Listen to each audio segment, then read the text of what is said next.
Wesley stands trial for a fatal air crash and finds himself in a desperate cover-up. Don't try to protect me. Hey, it's Janelle Waz, and welcome back to another episode of Treknalysis. Welcome to Starfleet Academy!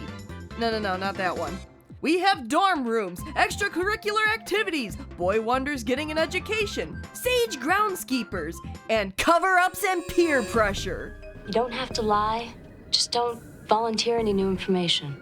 Everyone wants to be accepted by the group, but that doesn't mean you have to accept everything the group does. And does young Wesley Crusher know about the last two in the Star Trek The Next Generation Season 5 episode, The First Duty? The first duty of every Starfleet officer is to the truth. What about your duty to your friends? Now, this episode is actually one of my top TNG episodes, which is significant because it's a Wesley episode.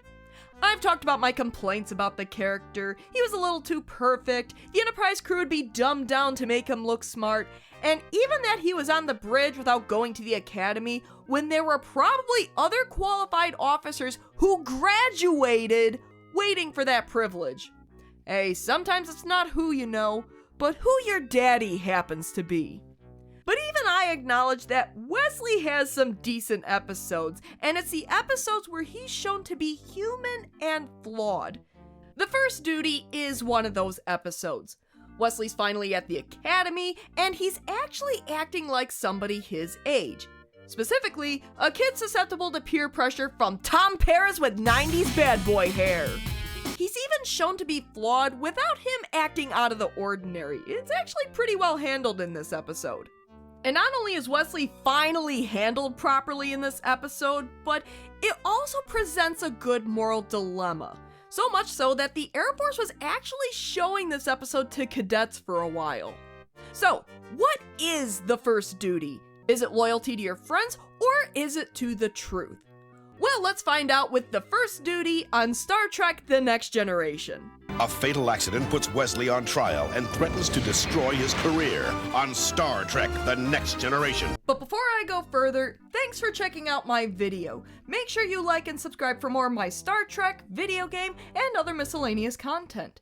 Keep those hailing frequencies open on the other social media sites, and a big thank you to my channel members for supporting the channel.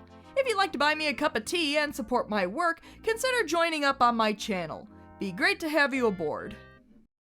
The Enterprise is on its way to Starfleet Academy for Picard to give the commencement speech at graduation, which I hope is more exciting than his archaeology talks. Mystery.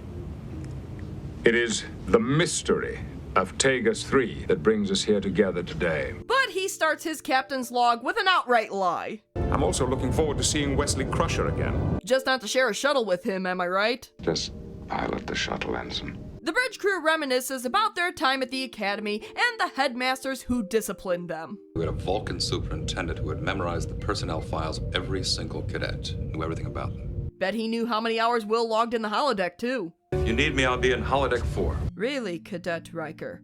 And what about your studies? I want you to study nav protocols for 3 hours before our next mission. Also, Picard drops hints that he had a wild time at the academy, something that's hinted at throughout the show, but never fully explained. I wish I had a chance to know that Jean-Luc Picard. That wasn't the first run-in that I had with a couple of surly Nausicaans. Picard, however, gets an urgent message from the Academy's superintendent, Admiral Brand. I know you're a close friend of the Crusher family. A close friend. One could almost say a part of the family. Like a father figure.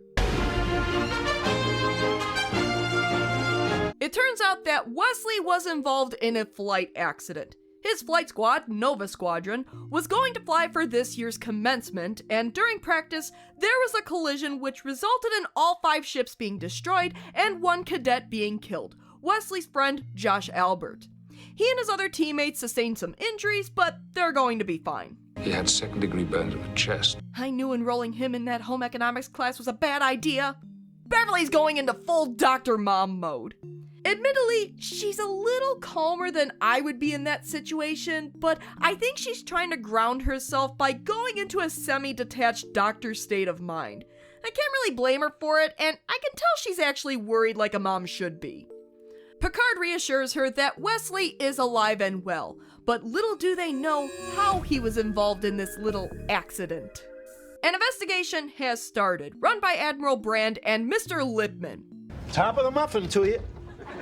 Elaine. Okay, Captain Satelk. And the surviving members of Nova Squadron are going to have to testify. Admiral Brand... Not that the actress is bad, far from it, but for some reason, I kinda want to see Admiral B. Arthur running this investigation. I mean, she was a Marine. I have an even bigger scoop for you.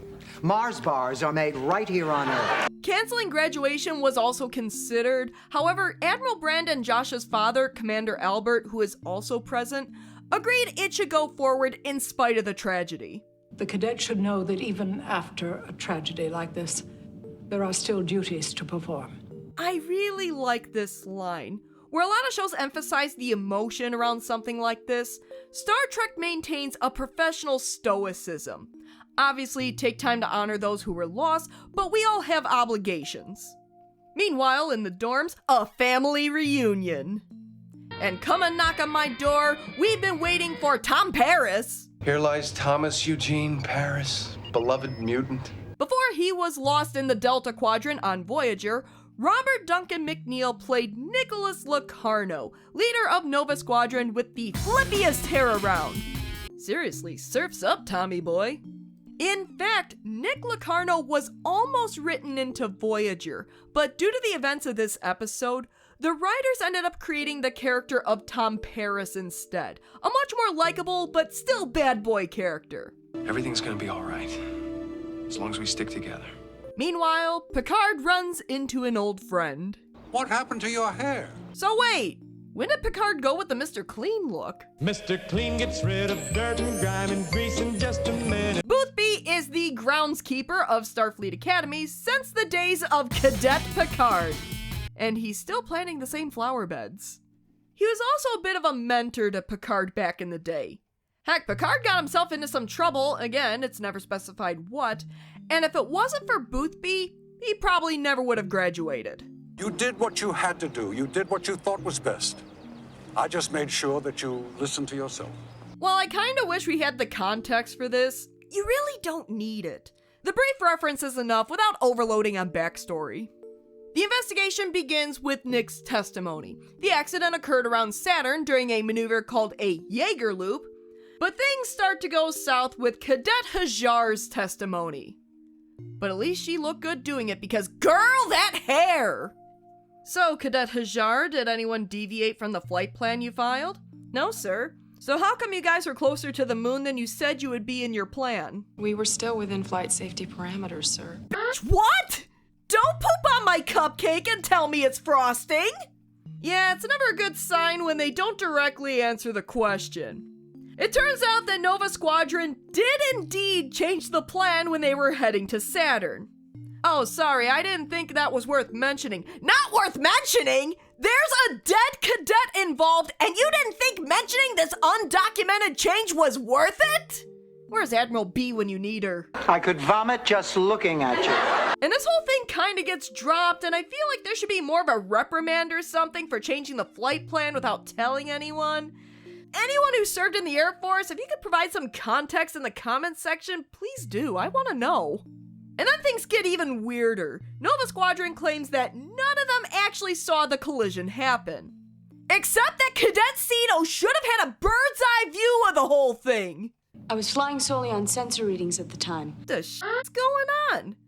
And Picard provides some additional context that the pilot is supposed to watch the surrounding pilots with their eyes during this kind of maneuver. But then it gets even worse when Cito can't even remember simple details about the readings. Are you sure about that 5 minutes? What was Cadet Albert's ship orientation, Cito? I don't know, sir. I swear, these cadets are terrible liars. Because lying is a skill like any other, and if you want to maintain a level of excellence, you have to practice constantly. Nick, however, steps in, and like Josh's good friend, pins it all on the deceased. Oh, he was getting nervous about flying, even simple maneuvers, and you let him fly?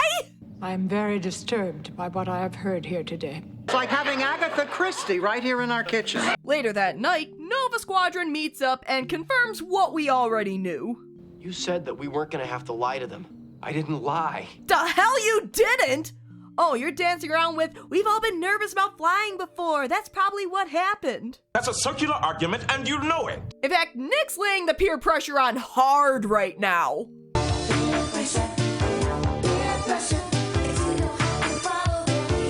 Everything will be all right. Wes's recorder was damaged in the accident. We're home free if we stick together. Josh screwed up. That's our story, and we're sticking to it. I don't know if I can do this, Nick. Boy, if Wesley's the conscience of the team, you got problems. Okay, I pick on Wesley a lot on this channel. It's no secret that I'm not a fan of the character, and he ends up being the butt of a lot of my jokes. Sorry to all the Wesley fans out there. But as he's written, he's a good kid, even if a little too perfect. In fact, he's so perfect, his own mother was concerned. He's 17 years old. What were you doing when you were 17? Probably getting into more trouble than Wesley. So credit where credit is due. What he's saying here is in character, it is the right call, and he's up against his entire team trying to cover their asses. Nick just has a hell of a lot of influence over his team. They trust him completely, to the point that they're ignoring their own conscience. The members of that team love him. If he asks them to do something, they do it. Even if it means going right over a cliff. Even when they try to push back on him, they fold pretty quickly and do what he says. Wesley is the only one putting up a decent fight against Nick. God help us all. And if he wasn't feeling like crap enough as it was, here comes Josh's father. I want to say I'm sorry. I'm sorry that he let you down. Feeling like crap yet, Wesley?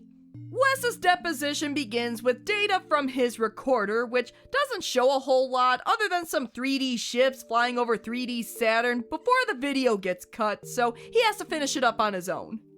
According to his testimony, he was hit going into the Jaeger loop, he managed to press his escape transporter, and wound up on the station with the others except for Josh, pretty much following Nick's testimony. Did your team remain in formation? I want you to be absolutely clear on this point, Mr. Crusher. Okay, if they're being this specific, they know you're full of crap. Wes, whatever you do, don't mess around. They're gonna have your ass. Wes, of course, insists that he's telling the truth. But lo and behold, there's footage from a nearby shuttle of them clearly not in the formation they claimed they were in. What is your explanation, Mr. Crusher? I have none, sir. I have one. They're a bunch of filthy liars! That's right, they're joining the ranks of Alexander Rashenko, the ship's liar. Did you take the model of the lizard from the table? No, sir. I know you're telling the truth. Ha! Ha! Oh, and apparently Geordi and Data uncovered a rather interesting detail about Wes's ship. He opened up his gas cap during flight, which would ignite the plasma behind him. That's exactly what they were trying to do. Why couldn't Wesley be more like Jake Sisko? I mean, when Jake Sisko lies and sneaks off, it's because he's teaching Nog how to read. 3 moons? You got it! Keep going, keep going. Picard deduced that Nova Squadron attempted to perform a Culvert starburst maneuver, a fancy schmancy maneuver to awe and wow the audience at graduation, making Nova Squadron, and most importantly graduating senior Nick Locarno, living legends at the Academy. Oh yeah, and it's super illegal because the last time it was performed over a century ago, all the cadets died. So, is he correct, Wesley? I choose not to answer, sir. Excuse me? Kid, you've been caught. Picard figured the whole damn thing out. He figured out that you guys lied through your teeth on the stand, and there's a dead cadet. You might as well admit it. But you fouled it up, didn't you? You cadets did some sloppy work. Some damn sloppy work. But no, Wes is all, well, I told the truth. The collision did happen after the loop. And Picard isn't having any of that bullshit because a lie of omission is still a lie. Plus, there's the fact that they did indeed deviate from their filed flight plan because I'm willing to bet they didn't include a banned maneuver for approval. And then Picard brings the smackdown. Here comes the people's champion! Here comes The Rock! The first duty of every Starfleet officer is to the truth. In all seriousness, this is one of Picard's most memorable speeches, which I would play in its entirety because it's fantastic, but since I'm limited to short clips here, here's a transcript of it. Go watch the scene in its entirety, it's fantastic. Picard finishes off his speech by making an ultimatum. Either Wesley comes forward and admits what really happened, or he will. If you can't find it within yourself to stand up and tell the truth about what happened, you don't deserve to wear that uniform. You betrayed your uniform! They know, Nick. Well, looks like I'm not the only one on this ship who knows what the inside of the brig looks like. Don't those beds hurt your back? Nick, however, has no soul. There's no proof that Picard figured it out. We'll just deny it, and there'll be no case. We'll just get a slap on the wrist. Wesley, however, can't call Picard a liar, because he's Jean-Luc Picard, and he's gonna fess up. You can't lie to me. You can't live with this. You have to tell them what happened. Who the hell are you? What a little piece of So Nick decides to take Wesley on the biggest guilt trip he's ever been on. I got you on this team. You were just a freshman, but you were on the Enterprise. You knew what it was like to trust someone with your life. But I guess I was wrong. Heck, none of the other teammates want to come forward, so Wesley, you should just resign from the academy and not drag the rest of us down. Picard told you some big story about duty and honor. Well, it must have been a pretty good speech to make you turn your back on your friends. I mean, have you heard the speech? If you can't find it within yourself to stand up, tell the truth, you don't deserve to wear that uniform. The investigation is coming to a close. There are a hell of a lot of inconsistencies. Nova Squadron has no explanation, and either they lied or the data from the satellite is faulty. The whole thing is very concerning, but without any actual evidence, there's not much they can do but close the case. Sir, I would like to add something to my testimony. Finally doing the right thing. I single-handedly ruined a man's life today. Which hand? This hand. Wesley fesses up that they were going to do a covert starburst, knowing how dangerous it was. But also would have been frickin' awesome. Which is no excuse because they pressured Josh into it when he wasn't ready. The accident was most certainly not his fault. Do you have anything to say? Oh, Captain Janeway's gonna Tuvix me. Mr. Paris, your ass is mine. Nick, however, takes the fall for the team. He used his influence over young, impressionable, but still grown-ass cadets to do the maneuver and cover it up. The Academy nearly expelled all of them, but they just expelled Nick and everyone else just has to repeat a grade. But I'm sure Nick found a nice bar in Marseille to hang out at. Now, sure, Wesley came forward because Picard basically had to twist his arm, and even though it's not going to be easy for him at the Academy from now on, he still did the right thing in the end. You knew what you had to do. I just made sure that you listened to yourself. Hey, nice callback. You did what you had to do. You did what you thought was best. I just made sure that you listened to yourself.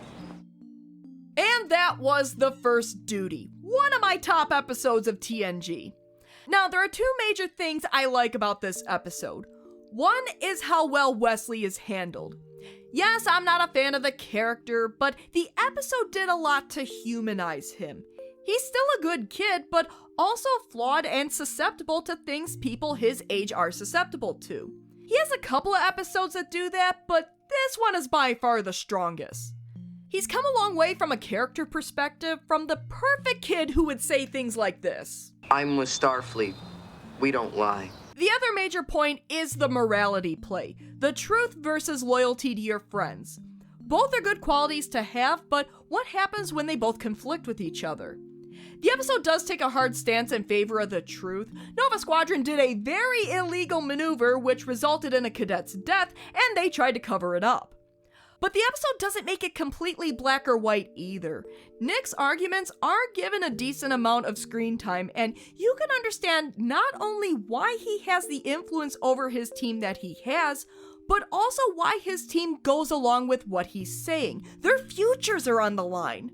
It doesn't excuse what they did, but it makes it understandable why they didn't want to come forward right away. The episode takes a complex issue and molds it into a compelling episode, where doing the right thing doesn't necessarily mean that there aren't any consequences. I feel awful. You should feel bad. So what did you think of the first duty? Did you love it? Did you hate it? How well do you think it handled Wesley? Do you agree with the episode's conclusion about duty to the truth, or do you think it should have explored loyalty to friends more? And what are some of your favorite moral dilemmas in Star Trek? Please leave comments below and discuss. As always, thanks for tuning in to another episode of Treknalysis. If you like what you see, why not give my video a like and subscribe to my channel? Tell your friends. Until next time. What happened to your hair?